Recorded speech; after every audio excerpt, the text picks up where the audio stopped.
research down in the Grand Canyon for about 5 years now. And so what I'm going to talk about today, I'm going to say I, but I shouldn't be saying we. This is a really big effort to do this kind of science. So I'm going to tell you a little bit about the ecology and the fishes that live in the Grand Canyon. So not long after the famous John Wesley Powell, the one-armed Civil War veteran, first floated down the Colorado River, the Bureau of Reclamation and the U.S. Geological Survey and power companies had their sights set on making plans for this big river system. These are engineers from the U.S. Geological Survey and the Bureau of Reclamation planning out a dam for this section of the river. This picture was taken in the 20s. It took them a while to do it, but this is from a book that I have that was published in 1923 by L.R. Freeman. And basically in the 1920s, before any of these dams had been constructed, there were plans for dams all along. So this is the headwaters of the Colorado River all the way to the Gulf of California. There are plans for dams all the way through here.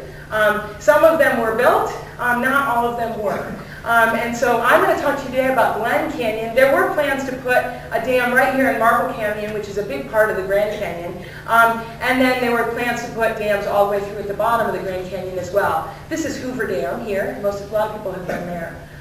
So there are a number of dams throughout the Colorado River Basin, and I want to talk to you about some of the consequences, the ecological consequences. But first I want to remind you that building dams is a thing that humans have done throughout the U.S. and throughout the world. So we refer to this as river regulation, and that's because we regulate the flow of rivers by constructing dams. This map here, where it looks like it's just rivers that are outlined in blue, all those rivers in the United States are regulated, meaning they have large dams, and the flow of water down those rivers is regulated by many dams along them. Okay, so we've regulated a lot of the big rivers in the United States. This section here, this pink dotted section, is the section of the Colorado that I'm going to be talking to you about tonight. It's pink and dotted because it's a river of national importance, but it is indeed regulated as well. And we have done this throughout the world. We've constructed dams all over the world. The areas in red are strongly impacted by dams, and yellow are moderately impacted. And indeed, over half of the world's large rivers are regulated due to large dams. So we've constructed dams throughout the world. First of all, I want to tell you why we build dams. We build dams for a number of reasons. A big one is flood control. Another reason we do it is for irrigation water. And so these are some pretty large dams, famous Bonneville Power, Idaho Dam, and the recent construction of Three Gorges Dam in China as seen from outer space. These dams are put in place because most of the flow in a river occurs during a very short amount of time when the river is flooding. And so if you put in a dam, you can basically hold that water back for when you want to grow your crops. So the times when the river has got a lot of water in it isn't the same time that you want to maybe grow your crops. The other thing that we do is we generate power from these dams, hydropower generation. I'm going to talk a little bit about that later.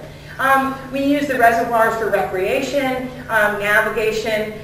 So all those reasons are why we build dams. But there are many ecological consequences of constructing dams.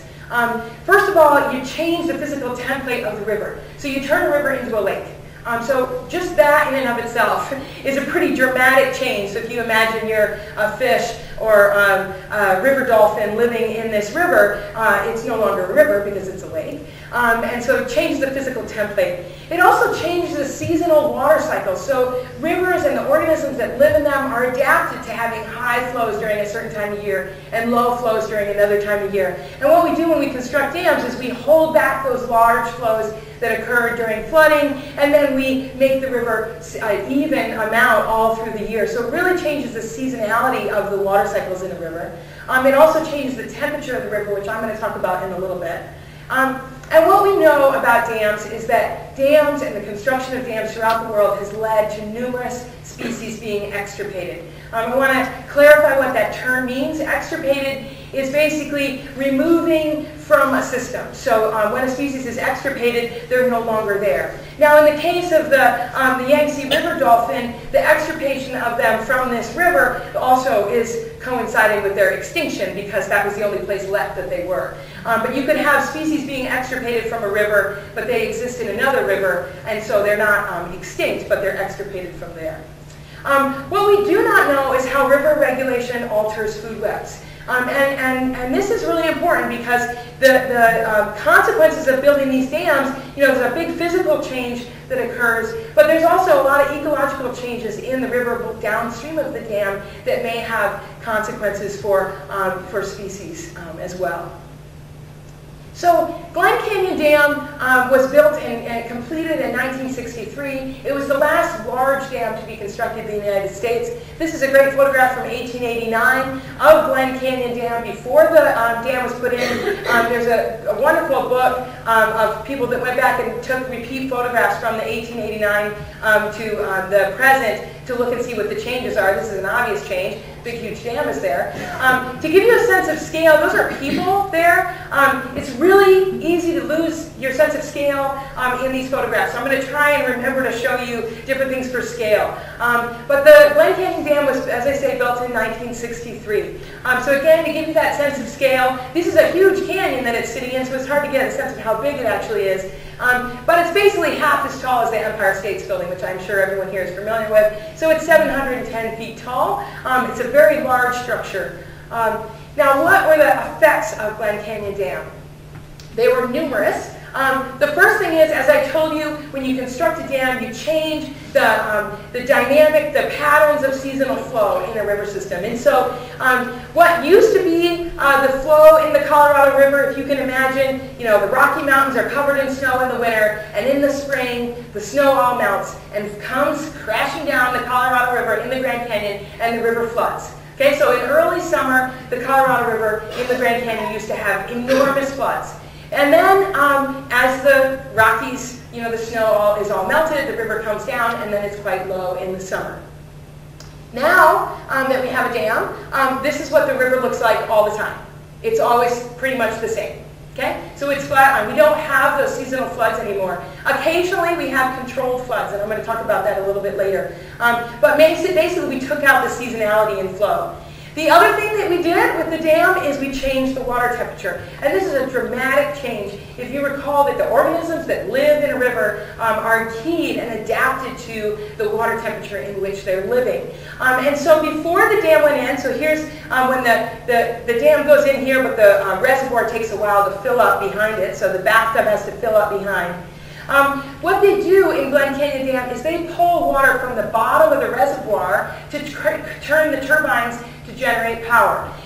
The bottom of the reservoir is very cold, and this is because of a physical property of water. Water that is more cold is more dense, and so it sinks to the bottom. If you ever dove into a swimming pool, you dive down to the bottom, it's colder than the top. So what happens is, as the reservoir fills up, the water temperature in the river gets much colder. So the past water temperature ranged from 0 to 29 degrees Celsius, or 32 to 85 degrees Fahrenheit in the past, and now it's only 10 to 14 degrees Celsius, which is about 45 or 50 degrees Fahrenheit. If you don't know what 45, 50 degrees Fahrenheit is, it is the kind of water that takes your breath away when you step into it. It is extremely cold, and I'm going to come back to that later. So we have really changed the thermal dynamics of this river. The other thing that happens if you put a dam there, and then behind the dam is a big, huge lake, all those sediments that used to come down the river are then sitting at the bottom of the lake. As soon as the river hits the lake and it stops moving quickly, those sediments all fall out. And so we've lost 90% of the sediments in the Colorado. It used to be said that the Colorado River was too thick to drink and too thin to plow. This was a massive amount of sediments, and it carved the Grand Canyon, right? And so it was this really, a lot of sediment used to be in there, and now we've lost 90% of the sediments. The other thing that we have in the Grand Canyon are what we call strange tides. These tides, basically on a daily basis, you have a wet area and a permanently submerged area, and this is because of what we call hydropeaking.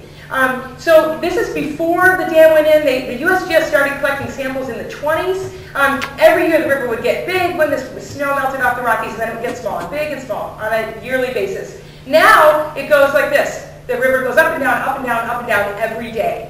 The reason for that is when power demands in Arizona or Las Vegas during the day, when everyone comes home from work and they turn on their air conditioners, the power demand on the grid goes up. And what they do in Glen Canyon is they start releasing the water so they can generate power when power is needed. So this is one interesting feature of hydropower dams that coal-fired plants can't do. They can't generate more power and then turn it off, turn it on, turn it off. But you can do that with a dam. And so what that means is on a daily basis, the river goes up and down, up and down, up and down. And in the summer, when power demands on the grid are really high, it can be 1 to 2 meters in difference in height. And so the river is, we have to move our boats in and out all day long because the river is constantly changing. And what that results in is these strange tides. Now, people may have heard that the Hudson River is tidal and goes up and down, and that's normal for the Hudson River, but in the middle of Arizona, this river was never, ever experiencing anything like this. So this is a very strange thing to do to a river, and it's got consequences for the organisms. Okay, so let's talk about what the ecological consequences are of these massive changes that have occurred. So these are the native fish that used to live in the Grand Canyon. Not a hugely diverse fauna, but lots of really neat desert fishes that really only live in the Colorado Basin. Really cool fish. I'm going to talk a little bit about it. But first I want to tell you that 4 are now gone. So they are extirpated from the Colorado River. So in our national park that we all own together, half of the fish species are gone. Okay? And this is due directly to the construction of Glen Canyon Dam. Just to give you a sense of some of these species, how cool they are. This is the bony-tailed chub. It's got this really long, cool, caudal peduncle is what we call it, but a long, cool tail. This is a picture from the 1920s where this is what they were going to eat for dinner. And so here are all these fish. These are now extinct in the wild. They only exist in a hatchery.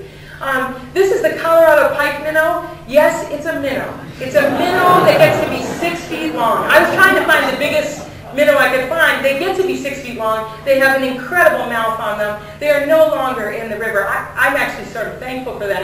That's a huge fish to be swimming in the river with me when I'm taking samples. But they're gone. I wish that they were there, actually. But the round-tailed chub is gone. The razorback sucker, really beautiful, big, huge sucker. That's maybe people don't think it's beautiful, but I do. And here's a picture of the humpback chub, which I'm going to talk to you a lot more about. This was in 1911 in the middle of the Grand Canyon National Park, and these are all the fish that they caught for the day that they were going to have for their supper. So these are the 4 fish that are left. The humpback chub is federally endangered, and I'm going to tell you a little bit about that in a minute. These 2 species, the flannel-mouthed sucker and the bluehead sucker, are threatened species. And so we have 4 left, 3 of which are in trouble. But then we've added a whole bunch of other fish to the system. And so some of these were intentionally released. The brown trout and the rainbow trout were intentionally released actually in the 20s. Some got in inadvertently, common carp, bullhead catfish. These are the dominant non-native species. The list goes on and on. It's something like 28 non-native species are in Grand Canyon National Park. These are the ones that we commonly catch. Okay, so we've really changed the fish community in this river system.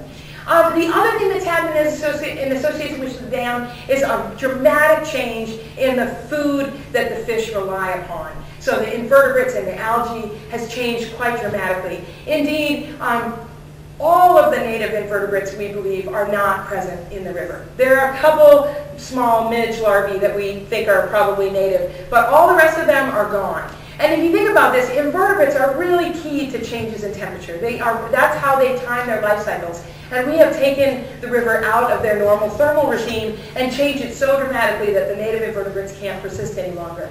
And what we have now is, for example, a black fly arcticum. There's a reason it's called that. It's from British Columbia. So this fly doesn't belong here, but it's there. We have a lake-dwelling gammarus. So this was actually intentionally added to the river because when they added trout, the trout were all starving, and so they added some food for the trout. And then we have a snail that comes from New Zealand that we believe came on the boots of fly fishermen. And then we have a couple worms, and then we have some algae as well. But this system is really devoid of natural prey for the fish. And there's consequences for that I'm going to talk about later. Okay, so again, the humpback chub is a federally endangered species. There are only 6 populations left. 7,000 individuals total left on the planet. I think it's a charismatic species. It's quite beautiful. Got a strange hump on its back for sure, but really a neat organism. The other populations, the 5 other populations, have very few individuals in them. The most robust population is in the Grand Canyon. The other populations only have a couple individuals. This fish can live to be 60 years old. So a lot of the fish that are in there have been in there for a while. And our research goal is basically pretty simple. We're trying to figure out if humpback chub have enough food to eat. Is there enough food to support this endangered species in the river? And then the bigger question is, can we make more food to make more chub? Because we want the population to not be on the brink of extinction. But to answer this question, we have to look at the entire food web, because these fish are living with a whole bunch of other fish, right? And so in order to understand whether or not the fish have enough food, we have to look at the entire food web. And if you recall, a food web shows you how organisms are connected to each other by looking at what they eat and the flow of energy from one resource to another. And the goal of this whole project is to improve the condition of the Colorado, in particular, the condition of this endangered species. The idea would be to hopefully take this species off the endangered species list because their populations have become stable. And the fact of the matter is the dam isn't going anywhere. And so we need to see if we can figure out, can we manage the dam differently to increase the number of endangered species, increase the number of these individuals in the river to maybe take them off the endangered species list. Okay, so in order to conduct this research, we conduct expeditions along this 225-mile stretch. People often ask me, where do you stay in the Grand Canyon? How do you get there? Okay, it's a canyon that's 6,000 feet deep. So there's no driving to the canyon in here. This is where the humpback chub actually live. This is where the dam is. There's a road here, and there's a road here. So we put in our boats here, and we float 225 miles down to the bottom when we drive out. It's a long expedition. It lasts about 18 to 21 days, depending on what we're trying to accomplish. We did this for 4 seasons for 3 years straight. So I spent a lot of time down in the Grand Canyon. It was excellent to be down there, and I hope I'm going to show you a little bit about what it's like. In order to do these expeditions, we needed to bring a lot of stuff. So this is a boat full of all of our science gear. We always brought one of something and then another one for the river in case it fell in, because you can't get another one. And then here's our boat for all the food, because we have about 14 people. We have to feed everyone when we're down there as well. And you can see we have set up campsites, and we sleep on cots and things, because they're scorpions. And so we sleep on the cots. And so that's kind of what it was like. And I want to take a step back and tell you that what I'm going to talk about for the next little while is a tale of 2 different rivers, like the tale of 2 cities. We basically have a river right below the dam, and this is a stretch below the dam. Here's Glen Canyon Dam. Here's a stretch of the river. And this stretch of the river, it is never turbid. It's always clear, and that's because all the sediments are sitting at the bottom of Lake Powell up there. So this section of the river is always clear. It's green. It's very productive. And the only fish species that lives there is the rainbow trout. Okay? It's an introduced species. It's a blue-ribboned trout fishery. That's the only thing that lives here. None of the native fishes live in this section of the river. However, as you move further downstream and more tributaries come in, they bring in suspended sediments. They make the river a little bit more like it used to be. And then the native fish all spawn in these tributaries. And so as you move downstream, the river starts looking a little bit browner. So here's the river coming down. This is the little Colorado coming in, and you can see this plume of sediments mixing with the main stem. So these tributaries contribute a lot to the river and make it look quite a bit different. And so downstream we have a whole suite of the native fish, and then also a bunch of non-natives as well. So it's a much more diverse food web as you move downstream. This is the spawning grounds of the humpback chub. It's a beautiful travertine stream. It's this, oftentimes it's this sort of cloudy Mediterranean blue color. It's a lovely river. The humpback chub only spawn here because humpback chub need water that's 18 degrees Celsius to spawn. They do not spawn in water that is 10 to 14 degrees Celsius, which I told you the river is now. So they cannot spawn in the main stem any longer. The river is too cold. All the way down, by the way, I need to point out that that cold water goes all the way until Lake Mead, which is the next reservoir. It doesn't warm up as you move downstream. So this is where the humpback chub spawn, so they're found mainly there. I want to show you a quick little film about what it's like to actually travel in the Grand Canyon. So here we are moving through the Grand Canyon, and one thing that's amazing is the huge walls, the canyon walls. And as you float downstream, you know, the canyons are all lit up by the sun, but you're in the shade of this canyon here. And as you take different turns, you get a different sense of it. And a lot of the river looks flat, but then a bunch of the river looks like this. And so this is a 18-foot boat that's being thrashed around by one of the biggest rapids, and I was being pushed around as well. A huge rapid, one of the largest rapids actually in the world, called Lava Falls, really exciting.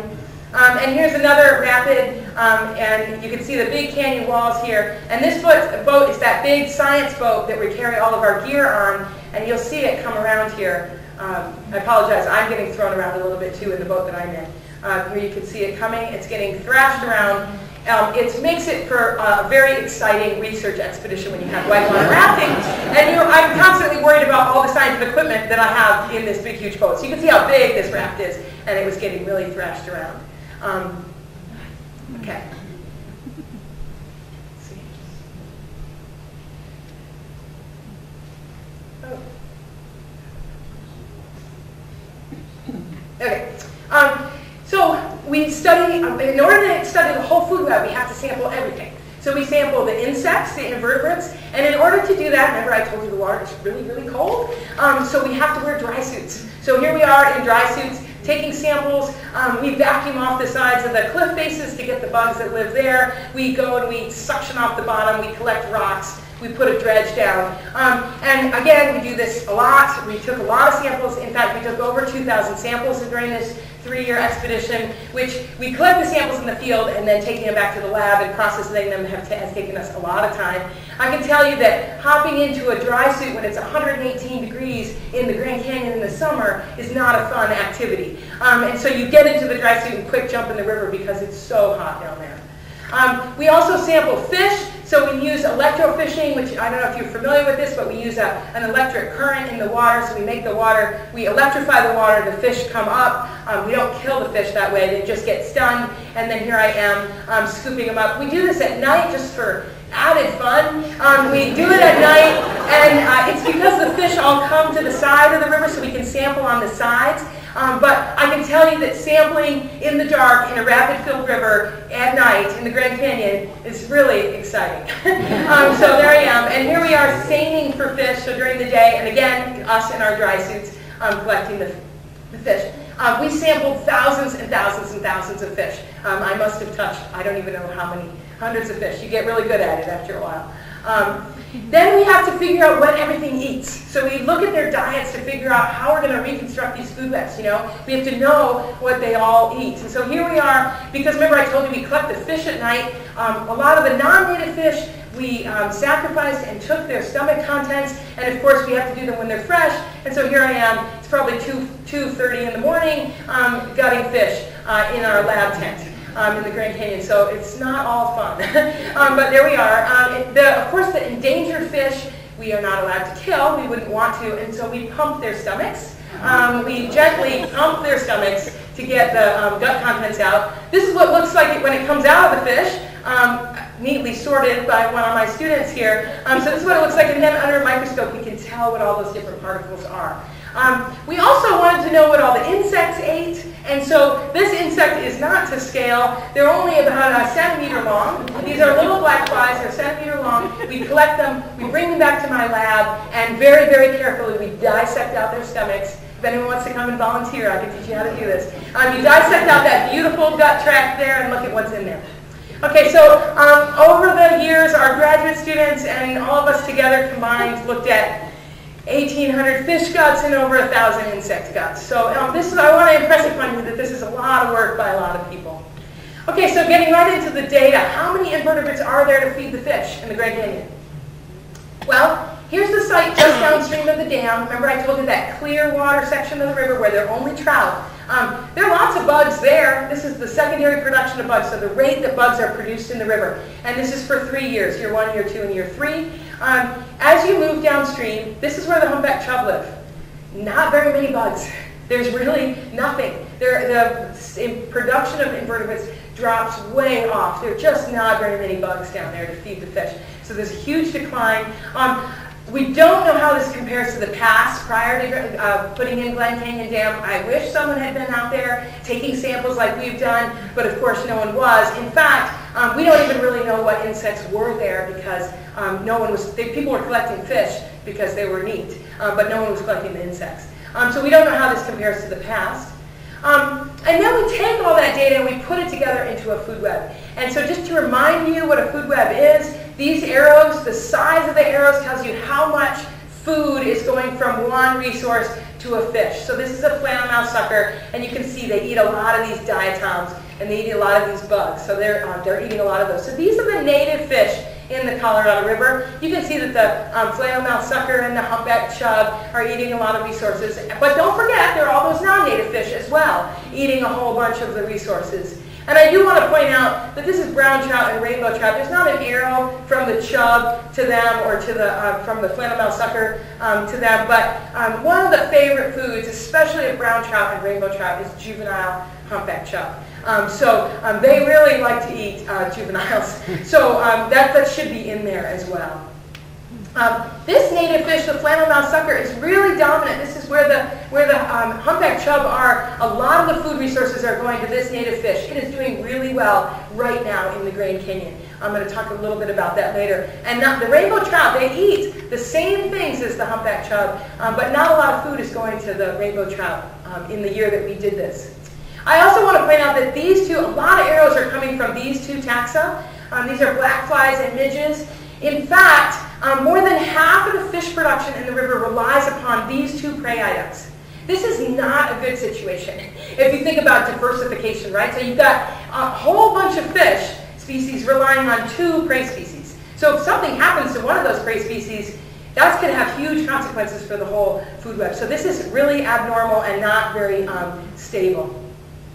And then we put it together and we want to know, well, how much do the fish need versus how much is there, right? And so by adding up all those flows in that food web, we can figure out, well, how much food is available, so this is the bugs, and how much do the fish need, okay? And this is at the dam site. You can see the fish don't eat nearly any of the bugs. I mean, they eat some, but there's a lot more bugs. As my colleague says, the grocery store is full, right? There's a lot of bugs there to feed the fish. As you move downstream, the story changes dramatically. There's really not much food for the fish. They're eating everything. So they're eating the whole grocery store, the entire food web. All the bugs are getting consumed. And so downstream fish demand overlaps and at times exceeds the prey available for them to eat. And so this is a big problem if you want to try and increase the population. There's not really much room for more fish to be present in the river because everything's getting eaten. All the food is getting eaten. Okay, so to answer this question, is there enough food to feed the endangered humpback chub? The answer is no. The combined physical effects of the dam, the altered invertebrate community, and the non-native fishes that are competing for those resources and preying upon those fish have resulted in a highly altered food web. But then the question is, well, can we do anything to change this, right? Can we change the dam to help and make more food for the fish? Okay? So there was a great experiment that occurred while we were doing our work. We conducted our research in 2006, 2007, and 2008, and then on into 2009. And there was an experimental flood in 2008. Many people have heard about it. It was all over the news. The Secretary of Interior went and turned the cranks so that there's a flood in the Grand Canyon. And the idea behind this, remember I told you at the beginning, dams take out the natural flow regime. So the idea is, well, let's make the river more natural and put a big flood in, okay? And so then we were able to assess, well, what does that do to the food web, okay? So now I'm going to tell you, and this is a paper that just recently came out that myself and my colleagues all wrote, to look at the effect of this experimental flood. So in this section of the river, right below the dam, I want to tell you what happened. The bugs, two of the bugs, the snail from New Zealand and the lake gammarus, they decreased by 80%. So huge decrease in those prey, okay? But this black fly increased by 200%. These guys are pretty rare in this section of the river. These are the dominant invertebrates, but these increased by 200%. So one went down, the other went up. Well, what happened to the trout? The trout increased by 194%. We had this huge increase, especially in lots of little trout. Okay? So, and it's because of the fact that this is a terrible food resource for trout. New Zealand mud snails, they're very small, but they can be very dense. So we can have 100,000 per meter squared. But the New Zealand mud snail has this nifty trick that it can do. So you know a snail has that hole where the foot comes out of the snail? What they have is they have what we call an operculum. It's like a door. It's a magic door that they can shut. And they get swallowed by a trout. They shut that door and they pass through the intestinal tract totally unscathed. So the trout get nothing from eating them, and the New Zealand mud snail's like, I went on a roller coaster ride through the intestine of a trout. And so, you know, these guys are a bad food resource, and so the fact that these went down, the trout didn't mind at all because these are a really great food resource for the trout. Now, if we hadn't been measuring all of this and understanding what the trout eat and knowing that these things decrease and this increase, we wouldn't have understood why the dam, this flood resulted in this big increase in rainbow trout. But I do want to tell you that nothing happened downstream. Remember I told you these are two very different food webs. There was no increase in black flies or decrease in these at the downstream areas. So we didn't have any change in the food resources downstream. So it's not like we got more fish, bugs to feed the humpback chub. We didn't, in fact. And I probably don't need to tell you this, but fish can swim. Rainbow trout are good at swimming, and they're really good at swimming downstream. And so the fish are currently on the move. We know that this is happening.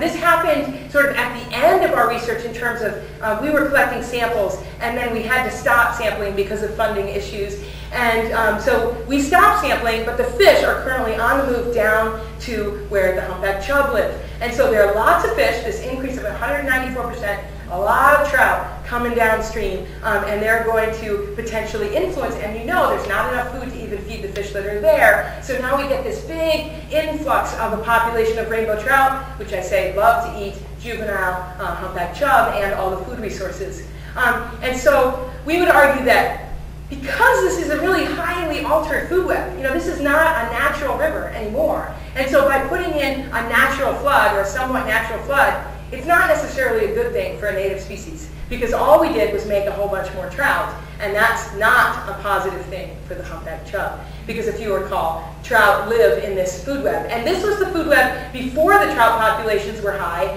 What we've heard at this point is there's been an 8-fold increase in rainbow trout. And so now you can envision that if we were to go out there today, all these arrows would be getting a lot fatter, and these arrows would be getting skinnier. There's a lot more trout to feed out there. So I hope I've convinced you, well, I already hopefully knew that the Grand Canyon is truly a national treasure. I've been really fortunate to get to do this research, and I hope I've shed some insight for you all into what the Colorado River is now like. If you go to the Grand Canyon, it's going to look like this. You're not going to see Glen Canyon Dam when you go to the Grand Canyon, but its footprint is there. It is really, the food web has really, really changed. The river ecosystem is not what it was 60 years ago.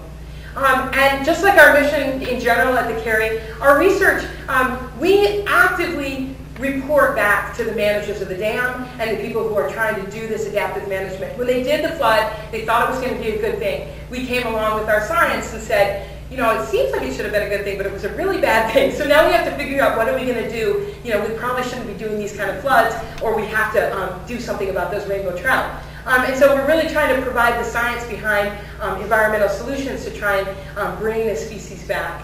And I just want to end with a quote from John Wesley Powell. The wonders of the Grand Canyon cannot be adequately represented in symbols or speech, nor by speech itself, so I couldn't possibly do it justice, but the resources of graphic art are taxed beyond. And the glories of beauties of form and color and sound unite in the Grand Canyon, and that then leads us well into our next presentation. But before that, I'd love to take any questions. So thank you so much for your attention.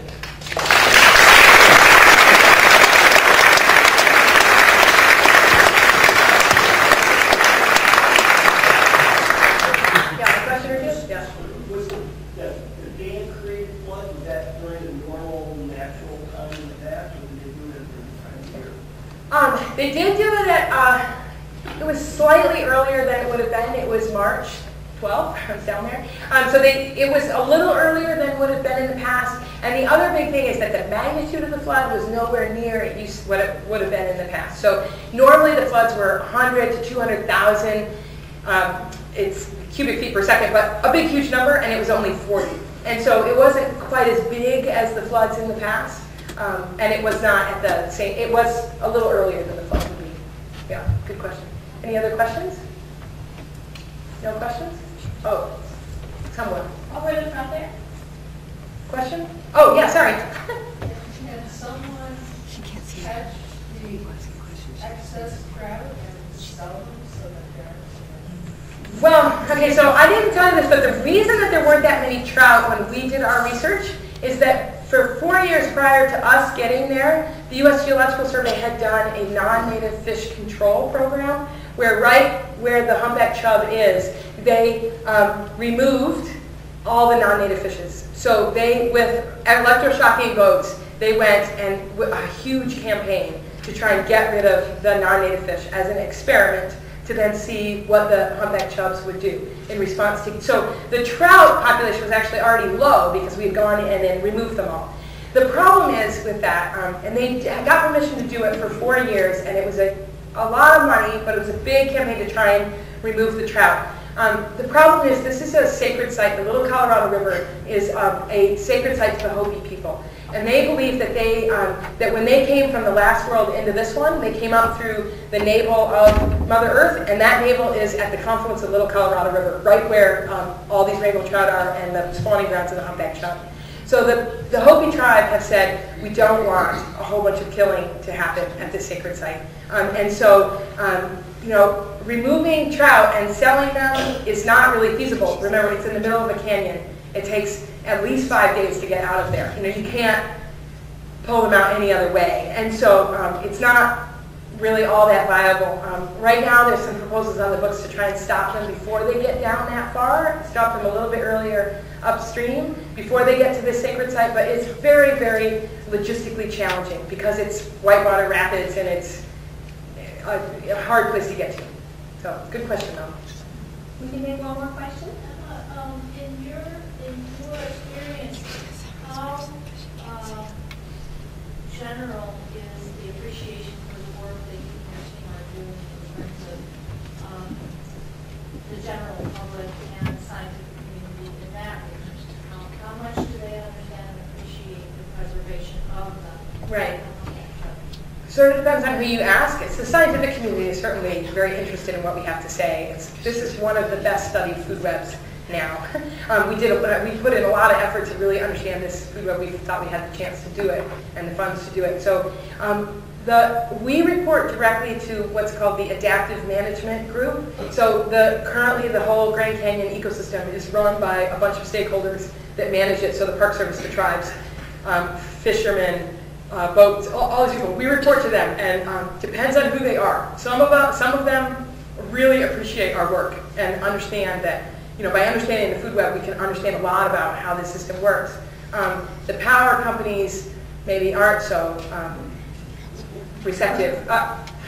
They are, but it's sort of a mixed bag. So it sort of depends on who it is that you're talking to. It's interesting because if you contrast it with the way that the salmon is perceived in the Pacific Northwest. Right. Symbolically and also. Right. The problem is the Humpback Chub just don't really have an advocate like the salmon do. They really don't, you know, they're kind of this forgotten species. They were in the middle of a canyon after all. So, I mean, it's hard. There's not like a whole bunch of people that are out to try and save the Humpback Chub, I'm sorry to say. Yeah. So, thank you so much. I'm looking to take more questions after this section.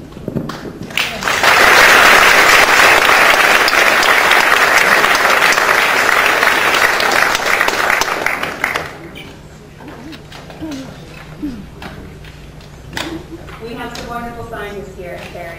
Seeing a presentation like that is just a reminder of just the importance of research and informing what we do with our natural world, our shared natural world. With that, I'd like to introduce cellist Rhonda Ryder. She's the chair of chamber music and on the cello factory at the Boston Conservatory. She's also an artist in residence at Wellesley College with her piano trio, Triple Helix. Her chamber music and solo recordings have been nominated for Grammy Awards and cited as Critics' Choice in both the New York Times and the Boston Globe. During her tenure as artist in residence at the Grand Canyon National Park, Rhonda commissioned 11 composers to write solo cello works inspired by the canyon. And she'll be performing 5 of those pieces tonight, and most of you hopefully have a program, and in that program there are reflections on those pieces, so you can learn a little bit more about what composers were thinking when they put them down. With that, Rhonda. And I think I'll just shout. you'll shout. Okay.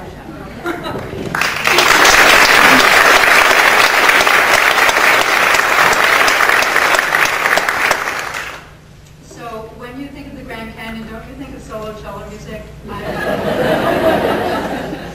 I heard that there was an artist in residence program at the Canyon, and I called up the woman who runs it, and I said, "Is this too wacky? I'm a solo cellist. I'd like to ask composers to write pieces based on some aspect of the canyon." And she said, "Well, no, why don't you apply?" And so happily, I was able to be an artist in residence.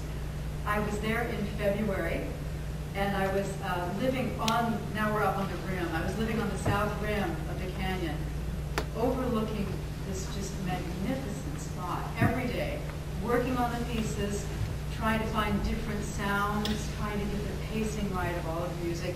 And it was to end with a big concert, which, well, it's February, and there was a blizzard. There was such a big blizzard, they closed all the roads in the canyon. So they were, the people there were very sorry that there wasn't going to be a concert. I was very happy that I'll be invited back, so I'll be there in October. So tonight I'll play 5 of the pieces for you. The first piece is by composer Yu-Hui Chang, who's at Brandeis University. It's a very beautiful piece. All of the pieces are just stunning. I'm just so thrilled and honored to be playing them. Her piece is based on the Colorado River, for the real Daltizon, which was the first name of the Colorado River, and it means river of embers. It's quite evocative. I'll just go right into the next piece, which is by John Kennedy, who's from Santa Fe, New Mexico. And it's Even the Stones Breathe. And I think if you've been to the Grand Canyon, it does give you that feeling that it's such a profound space. It's so ancient, it really does feel like Even the Stones Breathe.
Jan Swaffor, who wrote The Silence at Yuma Point, he actually hikes the Grand Canyon every year, and he has great fondness for the place.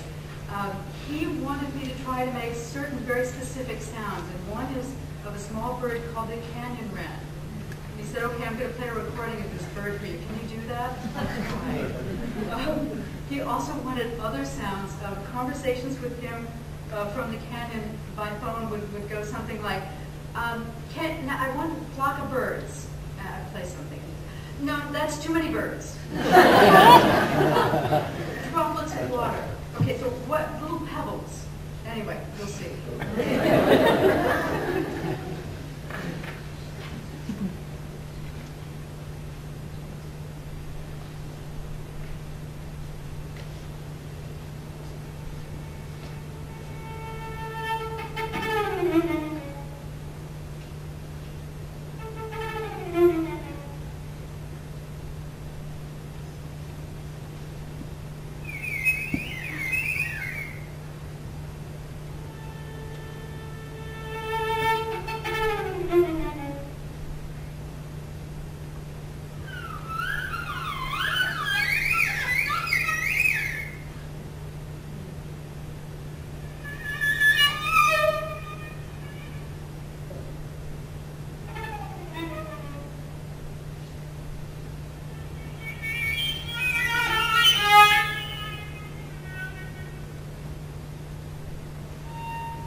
got a very, very spicy sense of humor. And when I asked him if he would consider writing a piece for me, I gave him a list of suggested topics, and one was the river, and one was the rocks, and one was history, and all sorts of things. He wrote back 3 words: I choose water.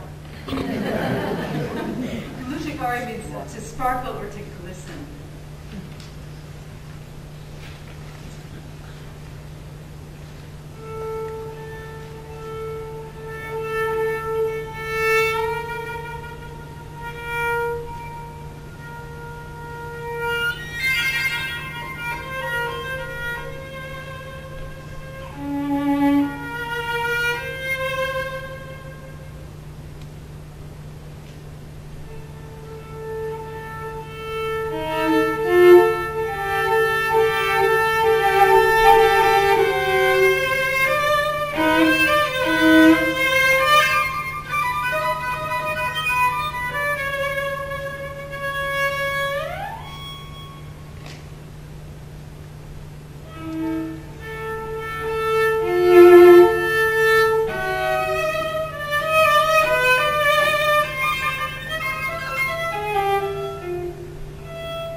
working with living composers, you actually get to meet the composer, and you actually might even get to have a working relationship with them over a number of years.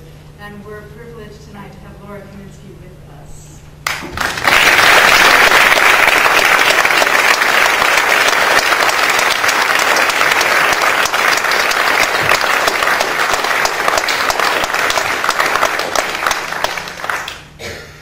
First of all, thank you for bringing us this auditory experience of the Grand Canyon. It's such a pleasure to be here, and I was going to give a very brief introduction to my piece. When I received the invitation from Rhonda to write a piece about the Grand Canyon, I was very excited, first of all, because she's such an extraordinary musician, and we had the opportunity to work together in the past, and it was so rewarding that that was a gift. I've never been to the Grand Canyon, and I still have never been to the Grand Canyon. But right at the time that she invited me, I came to a lecture by Dr. Emma Rosi-Marshall here about the Grand Canyon.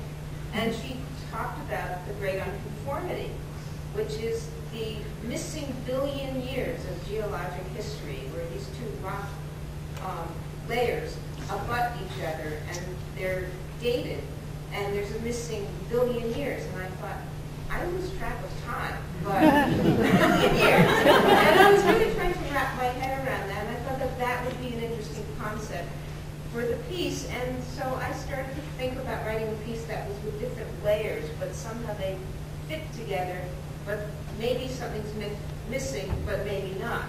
And then just when I was about to write the piece, I was going to California to have an artist residency at the Royal Mountain Arts Colony, and the plane flew right over the Grand Canyon.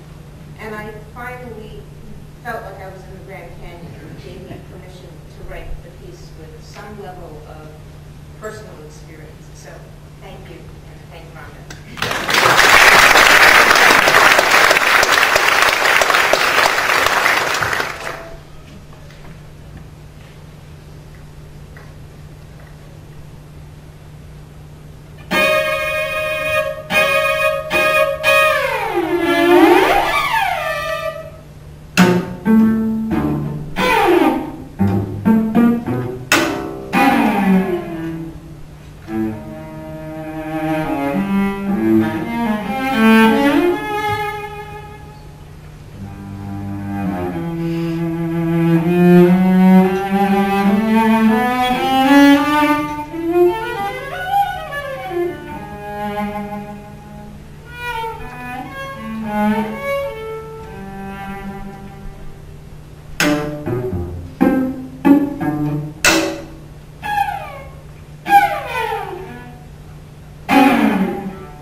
Wonderful.